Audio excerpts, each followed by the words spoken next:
The last 5 Grand Slam tournaments have been a damn roller coaster dominated by 2 absolute beasts of the current tennis scene. The Italian sensation Jannik Sinner and the Spanish prodigy Carlos Alcaraz. These two are not just hitting tennis balls, they're smashing records, egos, and probably their own mental health. Sinner's been out there flexing his skills, bagging 2 Aussie Open titles and a US Open trophy. Meanwhile, Alcaraz has been reminding everyone who's boss by snagging Wimbledon and Roland Garros. You could say he's collecting Grand Slam titles like Pokemon cards. Now, let's cut to the juicy part.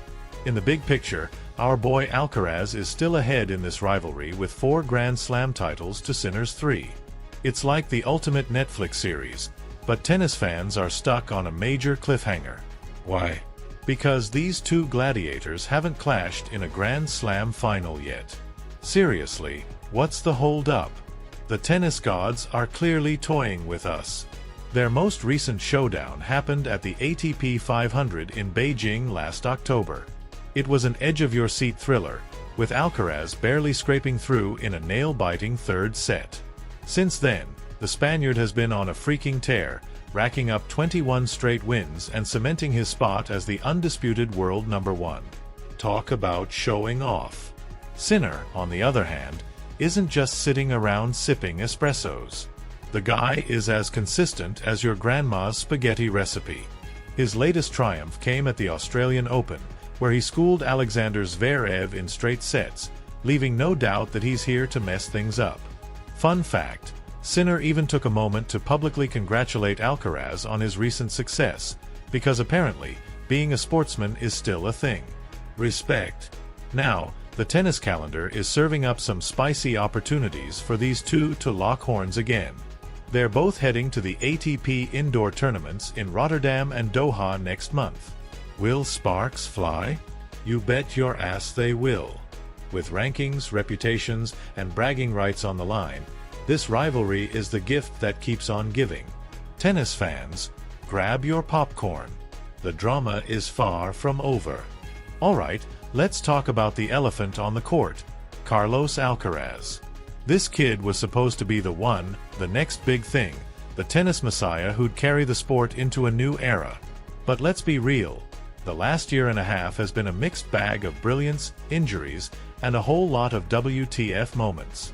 Back in his prime, which, let's face it, was like 5 minutes ago, Alcaraz was unstoppable. He racked up Wimbledon and Roland Garros titles like they were participation trophies, snagged a silver medal at the Paris Olympics, and played with the swagger of a guy who knew he was untouchable. But 2024 and the start of 2025? Oh boy. It's been rough. Injuries, mental slumps, and the crushing weight of everyone's sky-high expectations have taken their toll. The latest blow came at the 2025 Australian Open, where he got bounced in the quarterfinals by the living legend Novak Djokovic. Losing to Novak isn't exactly shameful, it's basically a rite of passage, but the way Alcaraz lost has raised eyebrows.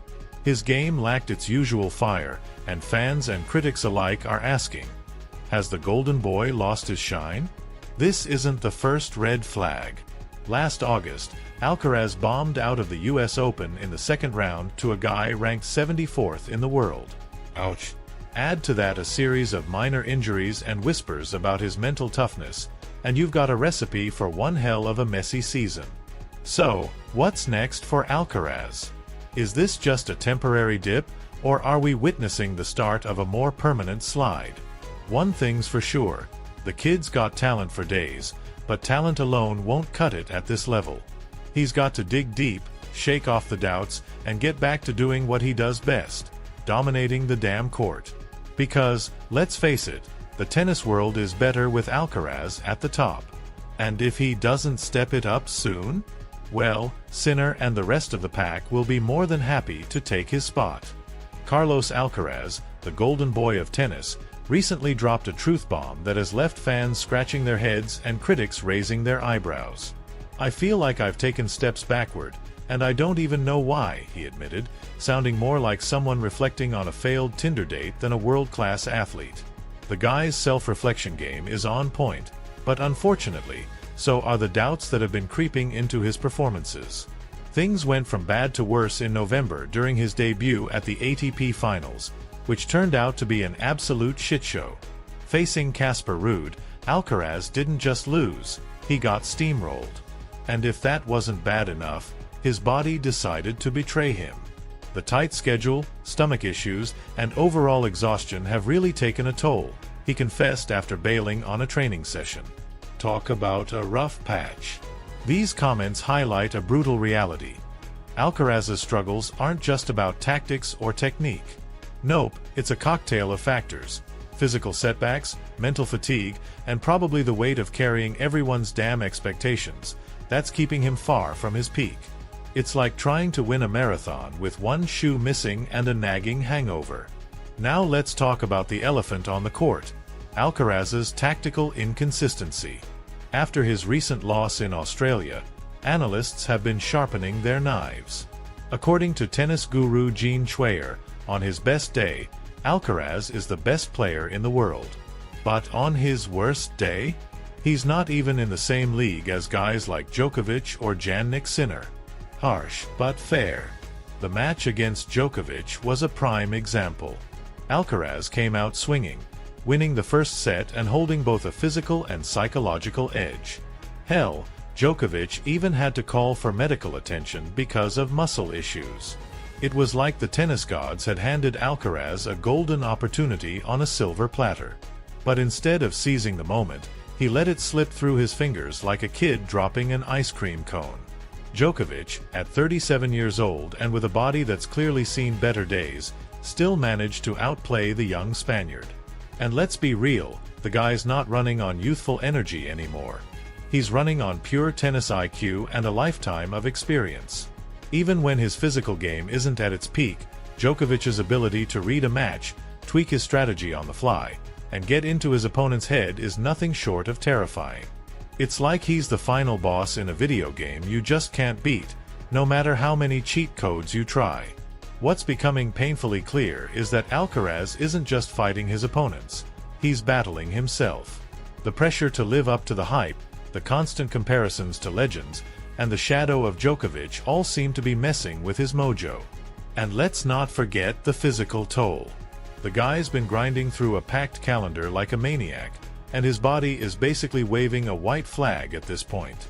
If Alcaraz wants to get back to being the fearless, unstoppable force we all know and love, he's going to need to do some serious soul-searching. He needs to figure out how to manage his mental game, fine-tune his tactics, and, for the love of tennis, learn how to capitalize when his opponents are down. Otherwise, Djokovic and the rest of the pack are going to keep eating his lunch, and probably his dessert too. So, what's next for Alcaraz? Can he shake off this slump and reclaim his spot as tennis's golden child? Or is he destined to be a what-could-have-been story? One thing's for sure, the kid's got talent oozing out of every pore. But if he doesn't figure out how to handle the mental and physical grind, he might just find himself stuck in the shadows of Djokovic, Sinner, and whoever else decides to crash the party. Either way, one thing's certain, the tennis world will be watching, popcorn in hand, waiting to see if Alcaraz rises from the ashes or crumbles under the pressure. Game on, Carlitos. Don't let us down. Carlos Alcaraz looked as lost as a cat in a dog park during his latest outings. And honestly, as some tennis experts have cheekily put it, we can't decide who should be thanking the heavens more. Rafa Nadal because Djokovic wasn't born a decade earlier, or Alcaraz because Novak didn't pop out a decade later. Either way, someone up there in the tennis cosmos has a twisted sense of humor. But let's cut the kid some slack. Whether it's exhaustion, pressure, or a cosmic joke, the professional tennis circuit isn't exactly a picnic. Alcaraz himself spilled the tea last November, saying, "We're all mentally drained." No shit, Carlitos. A packed calendar, constant surface changes, and the physical toll of his explosive, fast-paced style would wear out anyone. Add the weight of being hailed as the second coming of Rafa, and you've got a recipe for burnout faster than you can say Roland Garros. From the moment Alcaraz burst onto the scene, everyone and their grandmother started calling him the heir to Nadal and Djokovic's throne. But let's be real, those comparisons are a double-edged sword. Sure, They flatter his talent, but they also pile on expectations heavier than Djokovic's trophy case. And let's not forget, even Rafa and Novak had their fair share of missteps before reaching their legendary consistency. Alcaraz himself admits that staying calm in tough moments is his Achilles heel. His words? Something along the lines of, "I need to learn how to keep my cool." Translation: he's got the firepower but needs to stop lighting his own damn fuse in high-stakes situations. Then there's the planning, or lack thereof. Alcaraz's relentless schedule is grinding him down, and maybe, just maybe, it's time for a serious rethink. Skipping a few tournaments here and there could do wonders for his stamina and focus. Because let's face it, being that guy on every court, every week, isn't sustainable, even for a 21-year-old dynamo. And while we're at it, let's talk strategy. His creative, unpredictable style is electric, sure, but in those do-or-die moments, a bit more structure wouldn't hurt.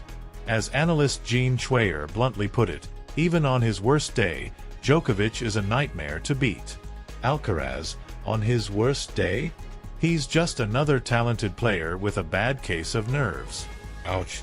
The Australian Open match against Novak highlighted this gap perfectly. Alcaraz had the upper hand early on, winning the first set and even holding a psychological edge when Djokovic called for medical assistance. But instead of capitalizing, he fumbled, and the crafty veteran swooped in for the kill. Djokovic, with his 37-year-old legs and past his prime aura, still showed that his mental game is sharper than Alcaraz's forehand. He might not be as quick, but damn if he doesn't play chess while everyone else is stuck on checkers. The year has just started, and while Djokovic is still out here making history, Alcaraz has all the tools to become the dominant player of the next decade. But first, he's got to crawl out of this slump. That means managing his calendar, sharpening his tactical approach, and, as Gene Schwayer so elegantly put it, learning to win even on his shittiest days. Sure, his Australian Open run didn't end in glory. Falling to Djokovic in the quarters was a tough pill to swallow. Meanwhile, Paula Badosa, the queen of consistency, made it to the semis before being ousted by Sabalenka. Both left Melbourne with solid paychecks but no shiny trophies. And hey, speaking of money, the Aussie Open stepped up their prize pool this year. Alcaraz and Badosa didn't leave empty-handed, even if their dreams of hoisting the first Grand Slam trophy of the season were crushed faster than a bad backhand. So, what's next for Alcaraz? Can he shake off the pressure, regroup, and remind the world why he's hailed as the future of tennis? One thing's for sure, tennis fans aren't going anywhere. We'll be here, popcorn in hand, ready to witness his highs, lows, and everything in between. And hey, if you love this kind of deep-dive tennis analysis, hit that subscribe button and smash the like. At Tennis Extra, we've got you covered with exclusive interviews, expert breakdowns, and everything you need to stay in the loop. Join us, because the journey's just getting started, and trust us, you don't want to miss it.